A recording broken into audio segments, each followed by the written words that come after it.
अभिनंदन, आभार, नमस्कार। मेरा नाम है आशुतोष त्रिपाठी और आप देख रहे हैं हिंदी शोभा अकादमी। आज हम हिंदी यूजीसी नेट में लगे उपन्यासों के क्रम में आज पहला उपन्यास ये पंडित गौरी दत्त का देवरानी जेठानी कहानी जो 1870 में है, ये यूजीसी नेट में लगा हुआ है, सिलेबस में है, इकाई जो है 6 में। तो इस तरह से हम आज इस प्रथम उपन्यास का विश्लेषण करेंगे। बहुत गहन अध्ययन, इसमें कुछ नहीं बचने वाला है। तो आइए इसमें देखना शुरू करते हैं। जैसा कि आप जानते हैं कि पंडित गौरी दत्त का लिखा हुआ है, तो यहीं से प्रारंभ करते हैं कि जो लेखक है, तो ये लेखक ही हो गए, लेकिन चलिए यहीं से प्रारंभ लिख लेते हैं कि लेखक इसके पंडित, यहाँ बंदी करना चाहिए वैसे, पंडित गौरी दत्त। इसका समय क्या है? प्रकाशन वर्ष 1870। तो एक दो चीज तो ये कंफर्म हो गई कि इसका प्रकाशन वर्ष 1870 है और ये पंडित गौरी दत्त का उपन्यास है। अब इसमें थोड़ा सा लेखक के संबंध में महत्वपूर्ण बातें देख लेते हैं। लेखक के संबंध में महत्वपूर्ण तथ्य। पहला क्या? जन्म। ऐसे देख लेते हैं, लेखक, नहीं तो भूल हो जाती, लेखक पंडित गौरी दत्त, ठीक है। जन्म इनका 1836 में हुआ और जन्म स्थान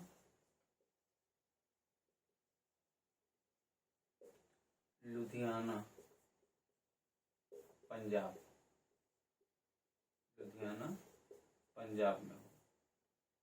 तो अभी तक हम लोग देख चुके हैं कि पंडित गौरी दत्त, जिन्होंने देवरानी जेठानी कहानी 1870 में लिखा और ये यूजीसी नेट के सिलेबस में लिखा हुआ है, तो इसके लेखक पंडित गौरी दत्त हैं। प्रकाशन वर्ष 1870 है और इनके संबंध में लेखक का जन्म 1836 में होता है, जहाँ होता है लुधियाना, पंजाब में। अभी हम इसके बारे में और भी चीजें देखेंगे, इसलिए कह रहे हैं। लेखक के संबंध में देखिए, पहले तो एक बात हो गई जन्म, दूसरा स्थान, ठीक है। तो जन्म स्थान और देखते हैं। इन्होंने नागरिक प्रचारणी सभा जो है की स्थापना की थी। नागरिक प्रचारणी सभा की स्थापना मेरठ में की थी। ये जो काशी वाली है, ये उसके बाद की है, इन्होंने पहले किया था। तो सबसे पहले हम देखते हैं, तो बात तीसरी, इन्होंने नागरिक प्रचारिणी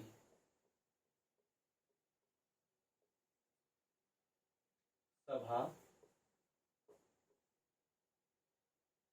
की स्थापना मेरठ में की। स्थापना मेरठ में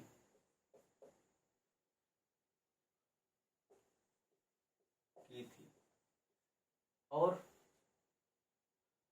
इन्होंने एक और बात की थी कि नागरिक पत्रिका का संपादन किया। तो नागरिक पत्रिका का संपादन भी इन्होंने किया, मेरठ से किया, ठीक है। अब नागरिक पत्रिका का देखिए, इसके बारे में लेखक का जन्म, पंडित गौरी दत्त लेखक हैं। जन्म 1836 में, जन्म स्थान लुधियाना, पंजाब में हुआ। इन्होंने नागरिक प्रचारणी सभा की स्थापना मेरठ में की और नागरिक पत्रिका का संपादन इन्होंने किया, ठीक है। अब इसके संदर्भ में हम और देख लेते हैं कि अब हम आते हैं उपन्यास की तरफ, और उपन्यास से संबंधित हम विशेष तथ्य लिखेंगे। ठीक है, बहुत ही महत्वपूर्ण उपन्यास है ये। तो अब हम देखेंगे उपन्यास के संदर्भ में महत्वपूर्ण तथ्य।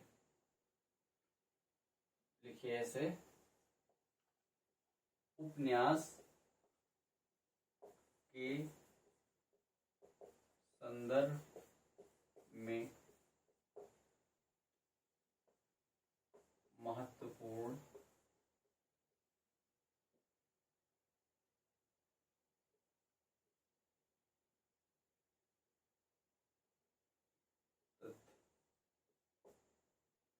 उपन्यास के संदर्भ में महत्वपूर्ण तथ्य। पहला क्या है कि 150 वर्ष पूर्व संक्रमणकालीन संस्कृत को जानने के लिए इससे अच्छा उपन्यास नहीं हो सकता। पहली बात कि पंडित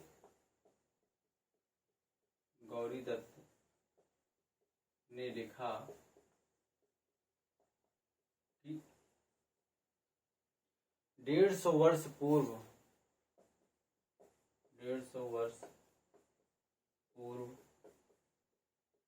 संक्रमण कालीन 150 वर्ष पूर्व संक्रमण कालीन संस्कृत को समझने के लिए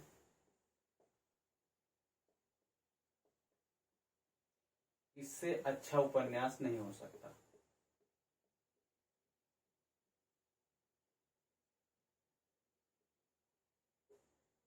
इससे अच्छा उपन्यास नहीं हो सकता। ये हो गया पहली बात महत्वपूर्ण। ठीक है, दूसरी बात ये है कि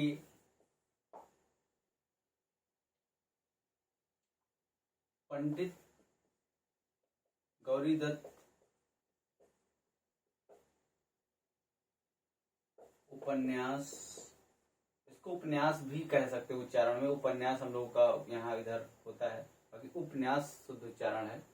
तो पंडित गौरीदत्त उपन्यास की भूमिका में लिखते हैं कि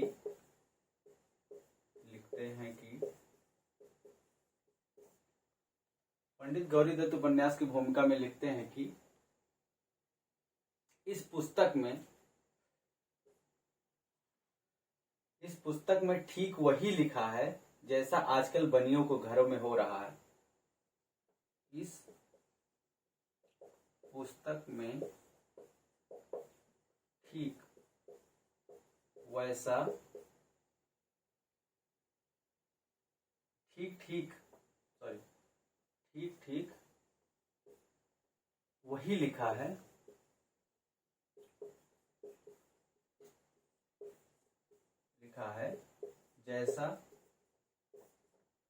जैसा आजकल बनियों के घरों में हो रहा है। जैसा आजकल बनियों के घरों में हो रहा है। बाल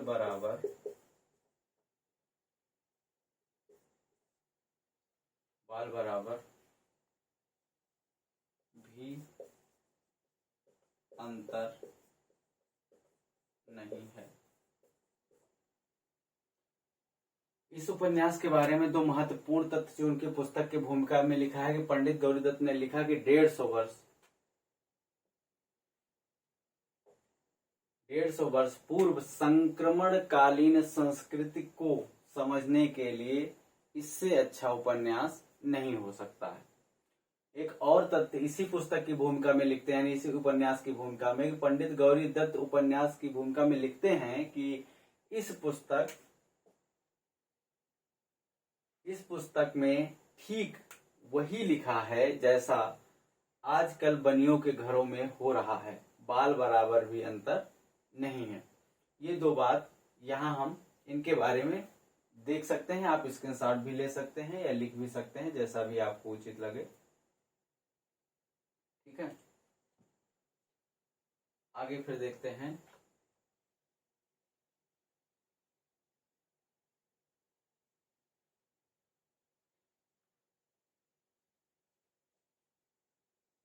इसके बारे में महत्वपूर्ण तथ्य वो ये है कि डॉक्टर गोपाल राय और डॉक्टर पुष्पलाल सिंह ने गौरी दत्त के इस उपन्यास को प्रथम उपन्यास माना है।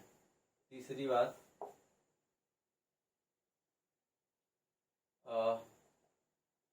डॉक्टर गोपाल राय एवं पुष्पलाल सिंह ने गोपाल राय एवं पुष्पलाल सिंह ने पंडित गौरी दत्त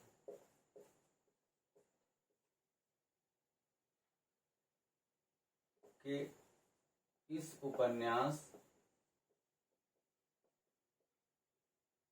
यानी ऐसे लिख देते हैं कि देवरानी जेठानी की कहानी 1870 को हिंदी का प्रथम उपन्यास माना है। ये हो गया कि डॉक्टर गोपाल राय एवं पुष्पलाल सिंह ने पंडित गौरी दत्त के इस उपन्यास यानी देवरानी जेठानी की कहानी 1870 को हिंदी का प्रथम उपन्यास माना है। ये तीसरी बात। चौथी एक बहुत महत्वपूर्ण बात है, वो भी हमको देख लेना है कि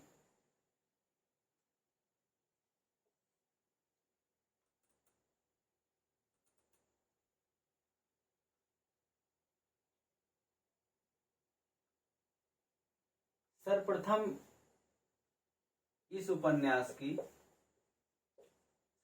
क्या हुआ कि इस उपन्यास की 500 प्रतियां छपी और इसके मूल्य 12 आने रखा गया। इस उपन्यास की पहली बार जो प्रकाशन आया प्रथम संस्करण, उसमें 500 प्रतियां छापी गई और उसका 12 आना ही रुपए रखे गए।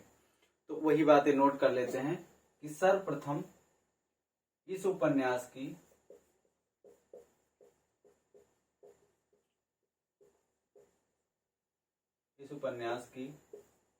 500 प्रतियां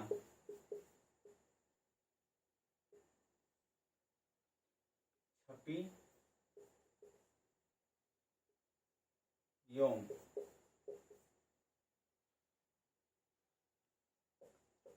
उनका मूल्य 12 आने रखा गया।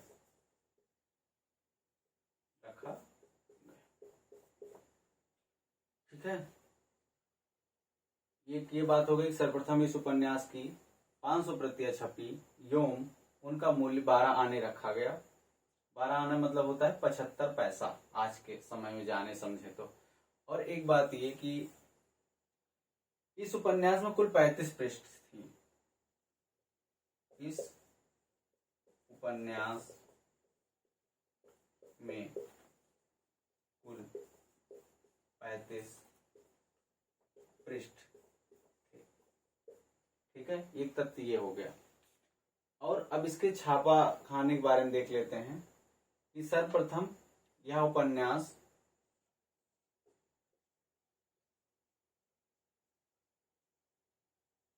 सर्वप्रथम यह उपन्यास मेरठ के लिथो प्रेस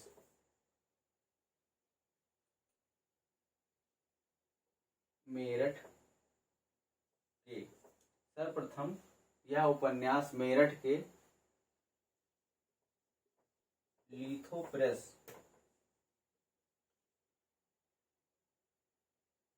के छापाखाना है ये छापाखाना AGI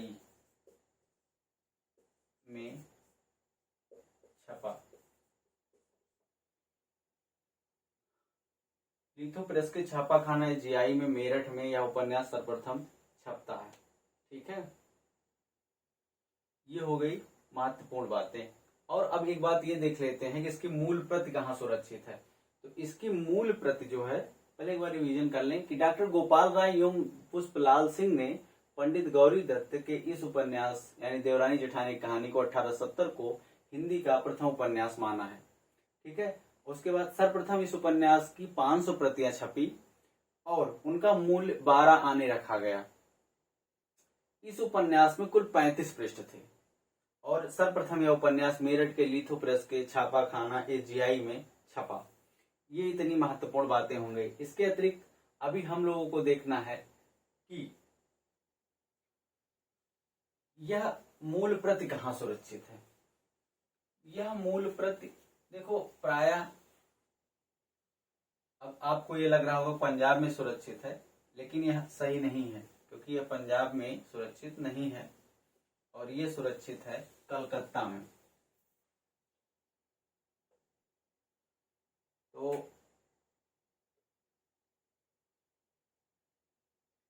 अगले देखते हैं कि इसकी मूल प्रति नेशनल लाइब्रेरी कलकत्ता में है। ठीक है, तो वहीं देखते हैं कि इसकी मूल प्रति यानी इस उपन्यास की मूल प्रति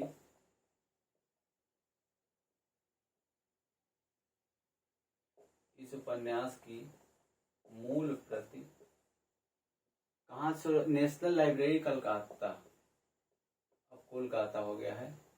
नेशनल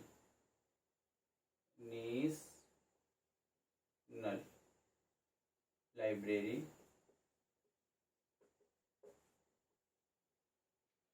कलकत्ता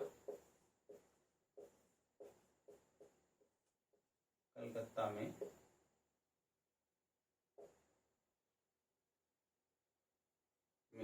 सुरक्षित है।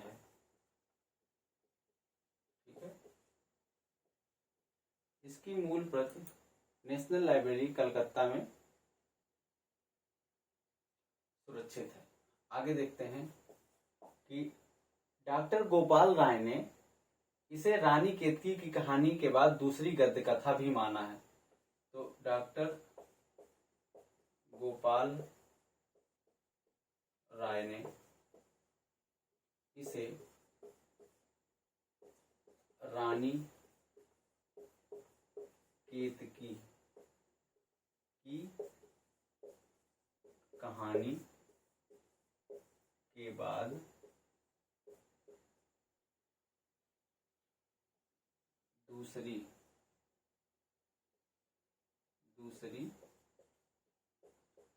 गद्य कथा माना है। ठीक है, डॉक्टर गोपाल राय ने इसे रानी केतकी की कहानी के बाद दूसरी गद्य कथा माना है। एक ये बात हो गई। एक और देख लेते हैं इसमें कि इसके मूल प्रति में विराम चिन्हों का उपयोग नहीं हुआ है। इसके मूल प्रति में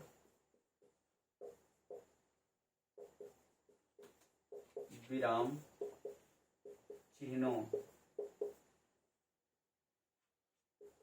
का प्रयोग नहीं हुआ है। ठीक है, इसकी मूल प्रति विराम चिन्हों का प्रयोग नहीं हुआ है।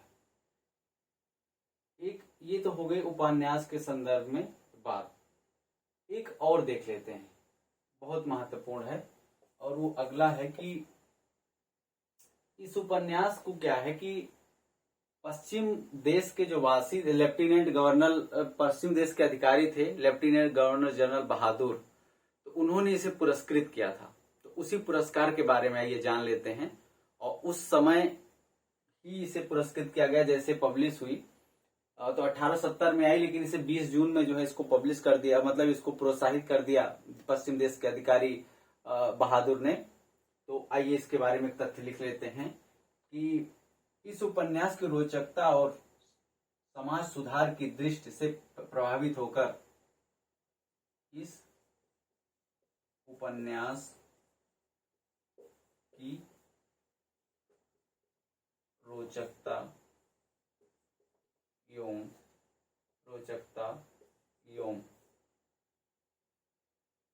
समाज सुधार की दृष्टि से प्रभावित होकर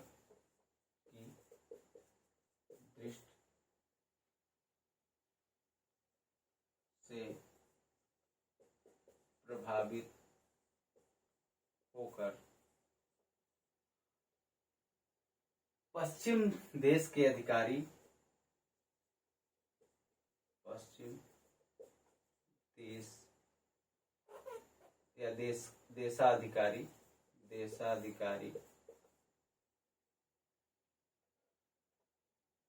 लेफ्टिनेंट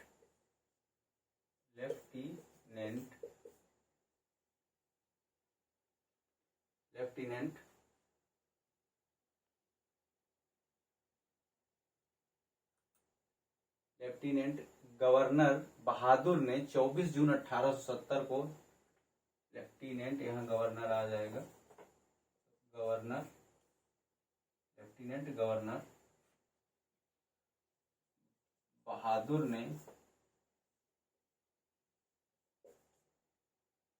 24 जून 1870 ईस्वी को पत्र द्वारा पंडित गौरी दत्त को 100 रुपए के पुरस्कार से प्रोत्साहित किया। बहादुर ने 24 जून 1870 को पंडित गौरी दत्त को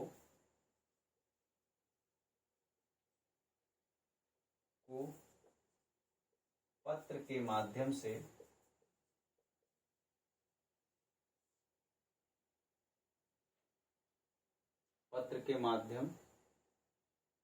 से 100 रुपए के पुरस्कार से प्रोत्साहित किया। 100 रुपए के पुरस्कार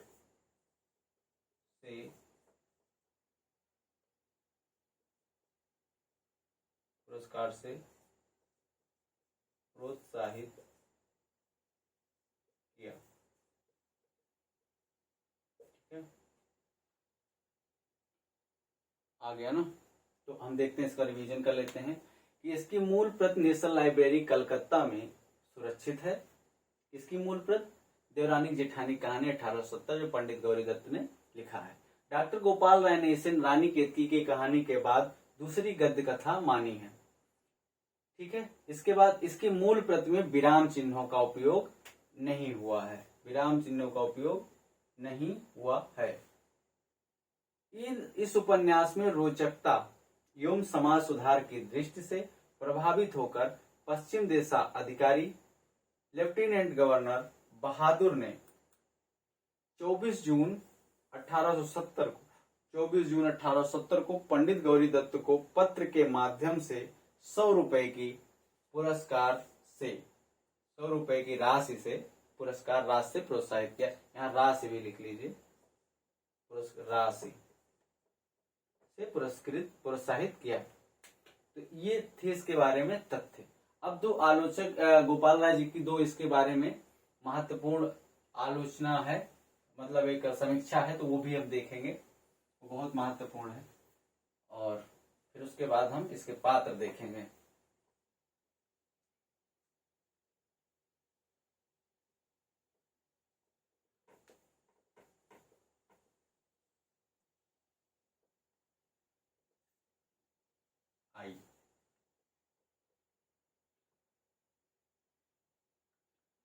इसके बारे में एक विशेष तथ्य ये है कि आलोचक के मत, सबसे पहले हेडिंग डालते हैं, आलोचक के मत। दो बातें। पहली बात कि देवरानी जेठानी कहानी हिंदी उपन्यास का प्रस्थान बिंदु है। देवरानी जेठानी की कहानी हिंदी उपन्यास का प्रस्थान बिंदु है। ठीक है, ये बात डॉक्टर गोपाल राय ने कहा। डॉक्टर गोपाल राय। इसके बाद दूसरा देखते हैं, देवरानी जेठानी की कहानी। देवरानी जेठानी कहानी पुनर्जागरण की चेतना से जुड़ी हुई रचना है। सॉरी, देवरानी जेठानी की कहानी पुनर्जागरण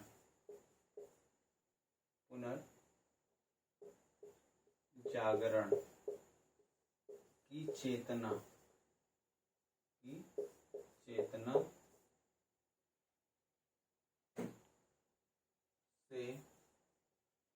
जुड़ी हुई रचना है। ठीक है, ये भी डॉक्टर गोपाल राय की उक्ति है। तो ये दो आलोचनात्मक मत हैं कि देवरानी जेठानी कहानी हिंदी उपन्यास का प्रस्थान बिंदु है। ठीक है, डॉक्टर गोपाल राय। और देवरानी जेठानी कहानी पुनर्जागरण की चेतना से जुड़ी हुई रचना है। पुनर्जागरण की चेतना से जुड़ी हुई रचना है, डॉक्टर गोपाल राय इसे भी कह रहे हैं। अब हम आगे देखेंगे, पात्र की तरफ बढ़ रहे हैं। इस उपन्यास के महत्वपूर्ण पात्र देखेंगे, उसके बाद अन्य पात्र देखेंगे, क्योंकि जो महत्वपूर्ण पात्र होंगे उनको हम विश्लेषण देखेंगे कौन है क्या है। उसके बाद अन्य पात्र को केवल नाम के रूप में देखेंगे। तो सबसे पहले हेडिंग डालिए कि ऐसे उसी के बारे में लिख रहे हैं, सीधा महत्वपूर्ण पात्र। महत्वपूर्ण पात्र। ठीक है, अब इसमें सबसे महत्वपूर्ण पहले पात्र है सर्वसुख, जिस पर केंद्रित है। सर्वसुख एक बनिया रहता है, तो ये पूरे सर्वसुख के बच्चों के बारे में, दो लड़के होते हैं, उसकी दो बहुएं होती हैं, और उन दोनों बेटों के दो दो बच्चे होते हैं। तो एक जो छोटा वाला बेटा छोटे लाल होता है, वो पढ़ा लिखा समझदार, उसकी पत्नी पढ़े लिखी समझदार। वहीं जो बड़ा बेटा होता है वो बड़ी बहू होती, वो दोनों अनपढ़ गंवार और बिल्कुल समझ नहीं, ईर्ष्यालु ये होते हैं। उसी तरह उनके बच्चे हो जाते हैं। तो एक प्रकार से इसमें शिक्षा, समाज, देवरान जेठान की कहानी, पारिवारिक समस्याएं, लालच, ऐसे तमाम विषय, वर्ण विषय को इसमें समाहित किया गया है, जो बहुत महत्वपूर्ण था। और आज भी ये बात, अभी भी ये प्रासंगिक उपन्यास है। तो इसके बारे में आइए उपन्यास को देखेंगे, उसके बाद घटनाक्रम को हम देखते हैं। तो सबसे पहले महत्वपूर्ण पात्र में देखते हैं सर्वसुख को। पहला पात्र है सर्वसुख। ठीक है, देखिए सर्वसुख जो है इसका प्रमुख पात्र है, और मेरठ का ये अग्रवाल बनिया है, और मंडी में आड़त की दुकान है इसकी। ये तीन काम इसके लिए महत्वपूर्ण है। पहला क्या है कि ये उपन्यास का केंद्रीय पात्र है। केंद्रीय पात्र है, मेरठ का मेरठ का अग्रवाल, मेरठ का अग्रवाल, अग्रवाल बनिया, बनिया परिवार है। और मेरठ का अग्रवाल बनिया परिवार है। और इसके बारे में एक महत्वपूर्ण बात यह है कि मंडी में आड़त की दुकान, आड़त व्यवसायी होते हैं, जैसे सब्जी की जो मंडी होती है उसमें जो बड़े बड़े दुकानदार होते हैं उन्हें आड़त कहा जाता है। तो मंडी में आड़त की दुकान है। ये इसके बारे में 3 महत्वपूर्ण बातें। उपन्यास का केंद्रीय पात्र है, मेरठ का अग्रवाल बनिया परिवार है और मंडी में आड़त की दुकान है। इसके बाद इसके बड़े बेटे की बात देखेंगे, दौलत राम। दूसरा इसका बेटा है दौलत राम। दौलत राम के बारे में देखेंगे। जो दौलत राम है ये, इसके बारे में ये बड़ा बेटा है और ये अशिक्षित है और पिता की दुकानदारी में संभालता है, यानी दुकानदारी में सहयोग करता है। तो सर्वसुख का बड़ा बेटा है,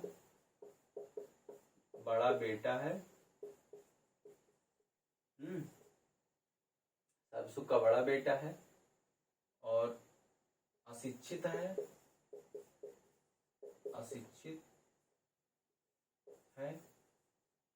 और एक बार पिता का व्यवसाय संभालता है,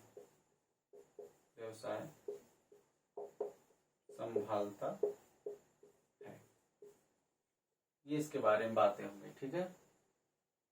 अब इसके बाद इसका जो तीसरा बेटा है छोटे लाल को देखते हैं। छोटे लाल ये बहुत पढ़ा लिखा समझदार, इसकी पत्नी भी जो रहती है वो भी बहुत पढ़ी लिखी और समझदार रहती है। तो छोटे लाल, इसके बारे में लिखना है कि ये सर्वसुख का छोटा बेटा है और ये पढ़ा लिखा तथा समझदार है, वह दफ्तर में काम करता है। 3 बार। तो सर्वसुख का छोटा बेटा है,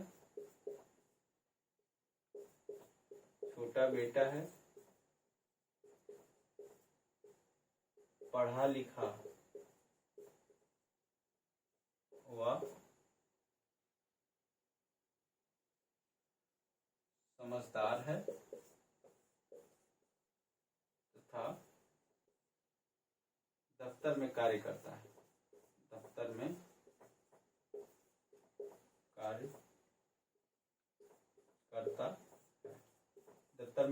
चूंकि पढ़ा लिखा है तो वो बनियागिरी नहीं करता है। अब इसके बाद जो ये पार्वती को देख लेते हैं। पार्वती जो है दौलत राम की पत्नी रहती है। दौलत राम इनका बड़ा बेटा जो रहता है ये। पार्वती क्या है कि पार्वती बड़ी बेटी है, पार्वती इसकी पत्नी नहीं रहती, बड़ी बेटी रहती है। पार्वती इसकी बड़ी बेटी रहती है और यह इसका विवाह दिल्ली में होता है। ठीक है। ये इसकी पत्नी का नाम ज्ञानो रहता है, अभी हम देखेंगे, थोड़ा सा मिस्टेक हो गया। तो पार्वती सर्वसुख की बड़ी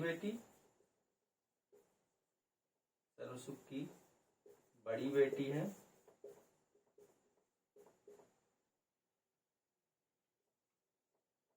तथा इसका विवाह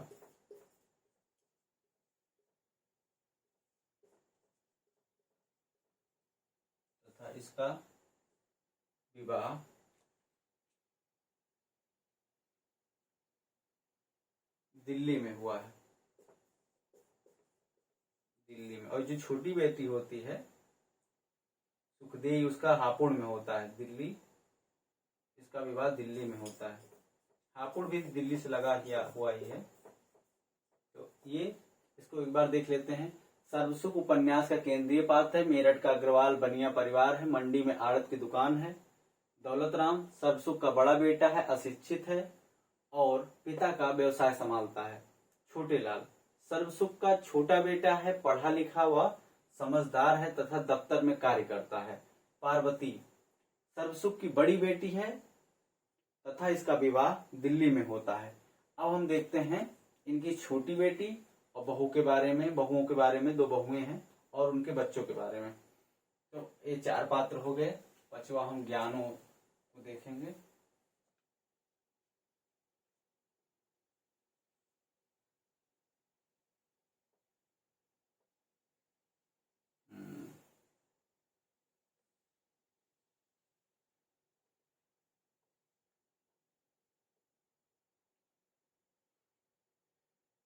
आइए, इसका जो है 5वां पात्र सुखदेई। सुखदेई इनकी छोटी बेटी है। ज्ञानो बहू है, ठीक है। छोटी बेटी है, ऐसे लिखते हैं, सर्वसुख की छोटी बेटी है। इसका विवाह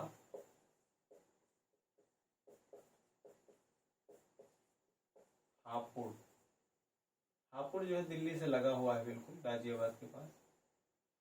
इसका विवाह हापुड़ में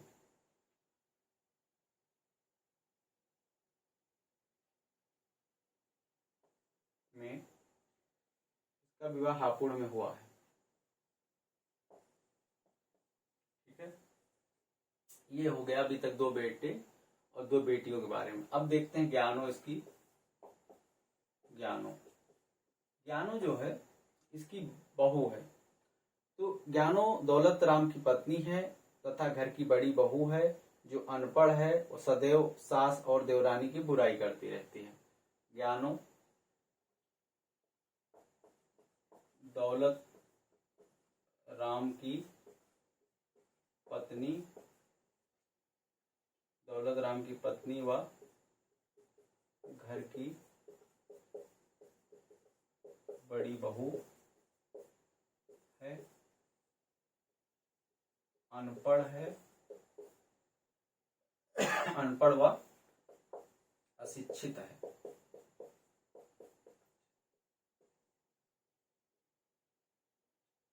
यह दिन भर सास व देवरानी की बुराई करती रहती है, बुराई करती रहती है, ठीक है। और अब इसकी जो तो मतलब अगली रहती है बहू, ठीक है, उसका नाम रहता है छोटी बहू। उसका नाम नहीं मिलता, छोटी बहू। और छोटी बहू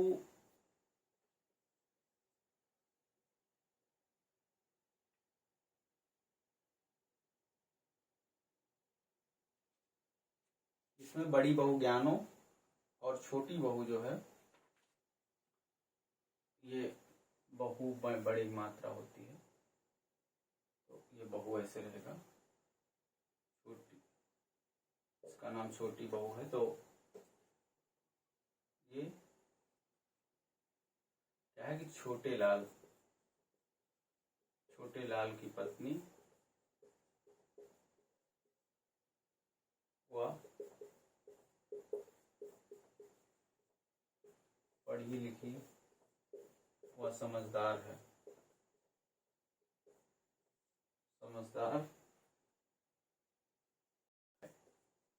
ठीक है। और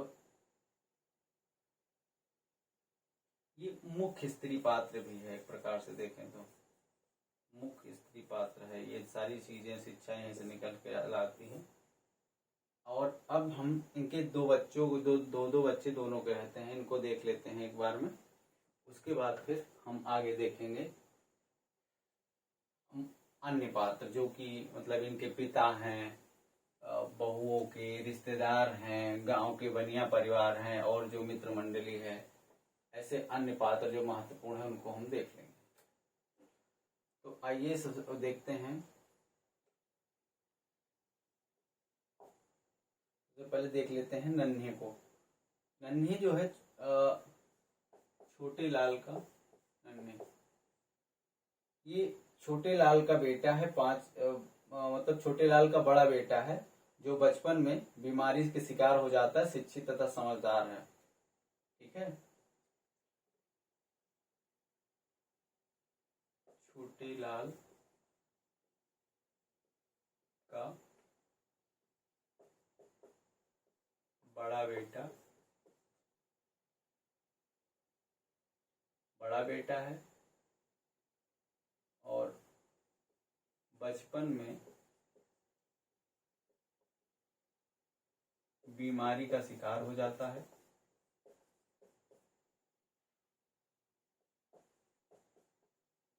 बीमारी का शिकार हो जाता है, शिक्षित व समझदार है। शिक्षित व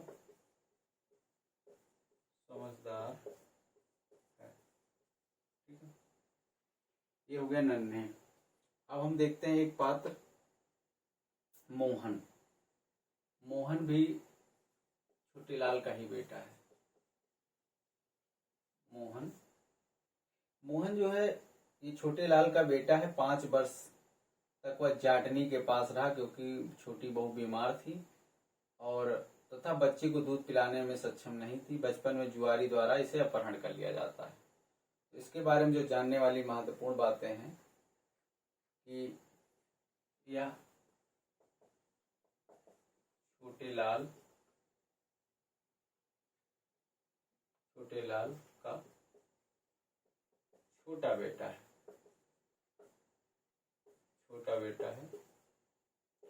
और यह 5 वर्ष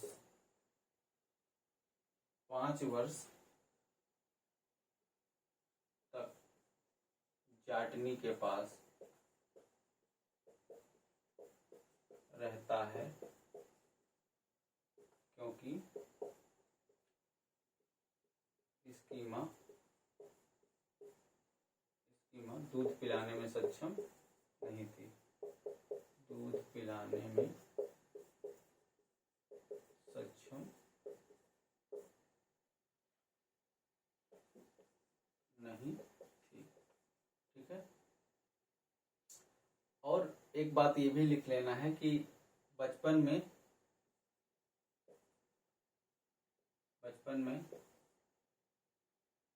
जुआरी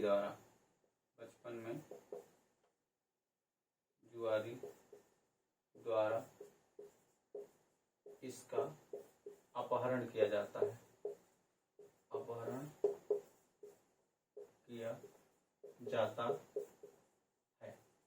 ठीक है, तो नन्हे छोटे लाल का बड़ा बेटा है, बचपन में बीमारी का शिकार हो जाता है, शिक्षित और समझदार है। मोहन या छोटे लाल का छोटा बेटा है और यह 5 वर्ष तक जाटनी के पास रहता है, क्योंकि इसकी माँ दूध पिलाने में सक्षम नहीं थी और बचपन में जुआरी द्वारा इसका अपहरण किया जाता है। ये हो गए इनके, ये दोनों बेटे किसके हो गए? छोटे लाल के। ठीक है, छोटे लाल। अब हम 2 बच्चे दौलत राम के देखते हैं। ठीक है, तो 9, 10 इनके नाम बेटा रहता है कन्हैया। ये दौलत राम का बेटा है तथा मूलिया का भाई है। इसकी बहन का नाम मूलिया रहता है। दौलत राम का बेटा व मूलिया का भाई।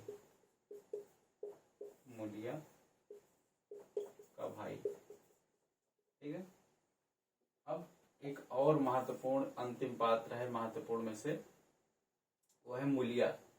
मूलिया इनकी बेटी रहती है दौलत राम की। ये देख लेते हैं। मूलिया दौलत राम की बेटी है। इसका विवाह अतरौली में चुन्नीलाल कसेरे के बेटे से होता है। अतरौली में यह दौलत राम की बेटी है व इसका विवाह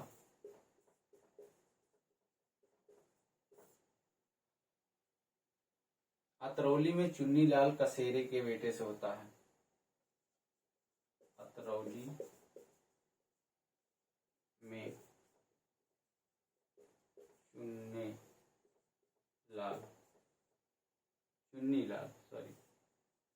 चुन्नीलाल कसेरे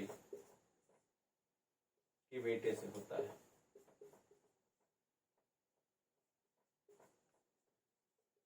ठीक है, बेटे से होता है। ये हो गए इसके प्रमुख पात्र। अब हम इसको एक बार रिवीजन कर लें कि ये दोनों बेटे इधर छोटे लाल के हैं, ये दोनों दौलत राम के बच्चे हैं, दौलत राम के। ठीक है, तो नन्हे छोटे लाल का बड़ा बेटा है, बचपन में बीमारी का शिकार हो जाता है, शिक्षित और समझदार है। मोहन या छोटे लाल का छोटा बेटा है, वो या 5 वर्ष तक जाटनी के पास रहता है, क्योंकि इसकी माँ जो छोटी बहू है वह दूध पिलाने में सक्षम नहीं थी। बचपन में जुआरी द्वारा इसका अपहरण किया जाता है। उसके बाद दौलत राम बचा। तो दौलत राम जो है, इसमें कन्हैया इनका और मूलिया 2 बच्चे रहते हैं। दौलत राम मतलब इनका बच्चा है। मूलिया क्या है? मूलिया दौलत राम की बेटी है और इसका विवाह अतरौली में चुन्नीलाल कसेरे के यहाँ होता है। तो ये इतनी महत्वपूर्ण बातें थी अभी मुख्य पात्र के संदर्भ में। अब हम देखते हैं अन्य पात्र इस उपन्यास के। ठीक है, अन्य पात्र में भी कुछ हैं महत्वपूर्ण जिनको देखना पड़ेगा, नहीं तो पता चला वहीं से प्रश्न उठ गया तो फिर क्या होगा। और महत्वपूर्ण ही देखेंगे, क्योंकि है तो बहुत ज्यादा। 35 पृष्ठ में बहुत सारे पात्र आ गए थे जिनका प्रयोग एक ही बार हुआ था। तो अन्य पात्र देखते हैं।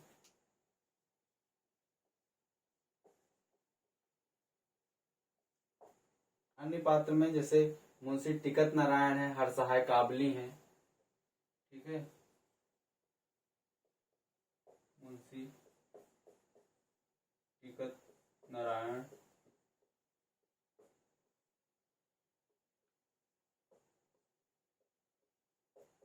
हरसहाय काबली। हरसहाय काबली मेरठ शहर के अमीर हैं। ये मेरठ शहर के अमीर। ठीक है, उसके बाद हम लिखिए कि लाला बुलाकी दास मदरसे का नौकर। लाला बुलाकी दास ये है मदरसे में नौकर। मदरसे में नौकर। ठीक है, उसके बाद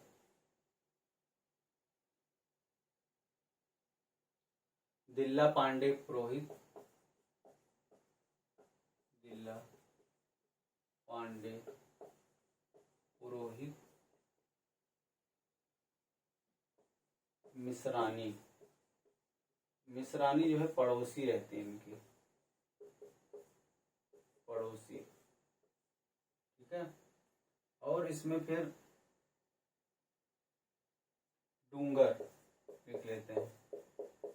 डूंगर, तो डूंगर क्या है कि दौलत राम का ससुर है। डूंगर दौलत राम का ससुर।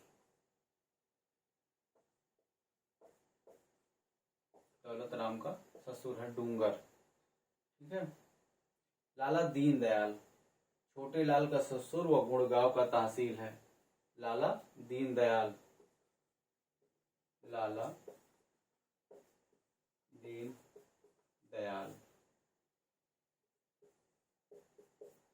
छोटे लाल का ससुर व गुड़गांव का तहसीलदार। गुड़गांव का तहसीलदार है। इसके अलावा महत्वपूर्ण पात्रों में